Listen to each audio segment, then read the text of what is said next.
What's going on, guys? Today we're gonna do a little tutorial on how to replace an A-arm on a Polaris snowmobile.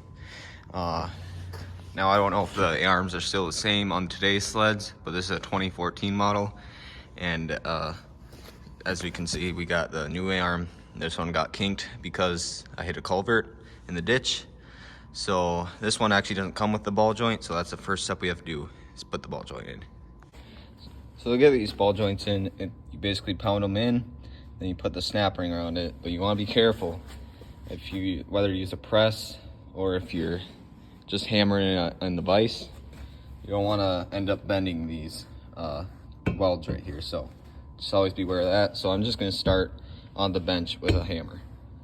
So I got the ball joint in actually.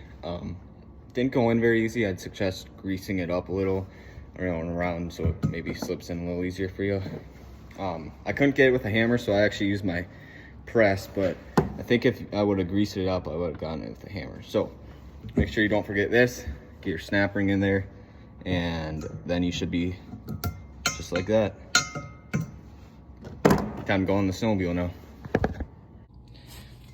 So after I got that snap ring in and the ball joint, go ahead and put your plastic bushings in there. That one's not looking that great. I will probably replace that, but yeah, get your bushings in there, and then get these two pieces. The more angled one is gonna go up front here, kind of in a corner. That's why it's angled. And this one's gonna go on the back two studs. But those just slide right through here, and then we can get the nuts and mount them on the studs there. Now what I found easiest is actually to get the ball joint in the spindle and then put the bolt in and then put it on the studs, just because you have that more freely to move the ski around. So it'll go on the studs pretty easy. This will be easier to do this first. So once you get that lined up in the hole like that, always be careful. I had a hit right here, but I used a block of wood because you don't want to bend any of this up. But after I got that lined up, I'm gonna put the bolt through in the lock nut. And if you're wondering, the head of this bolt is 17 millimeter and this is a 15 millimeter nut. So I don't know why they did that, just some helpful information right there. So we'll get the bolt in there, we'll be in business. Now that we got the A-arm on the studs now, as you can see, and the other side here, they're on the studs all lined up. Gonna use these three bolts on those three studs there, and then this long bolt is going to go through here, through that A-arm mount to the other side where you'll put a nut on it. So that's just the only different one, is there's a long bolt that goes through. So we'll get those nuts on and then get the shock mounted on and the tie rods.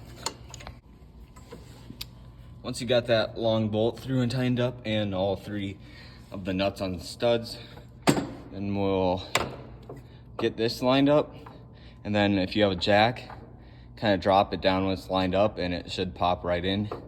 Hopefully that's how it works, but we're about to find out. So yeah, if you have a jack, I suggest using that, because if you get it lined up nice and then kind of slowly drop it in, it'll actually get itself into here if you line it up right. And once I got it in there, I just used a hammer and chisel and kind of pounded it over. So we're gonna do just like that side, put the bolt through, and then our last step, connect the tie rod. Once you get that bolt through, definitely took me some tries to get through, because this is spring loaded, so you got to get this hole lined up. But once you get that bolt through, like I said, it's handy to have a jack. Kind of takes the pressure off the spring loaded tie rod, and tighten that up and make sure everything's tight. And once you get the A-arm on and everything tightened up, you can go ahead and drop this sucker down.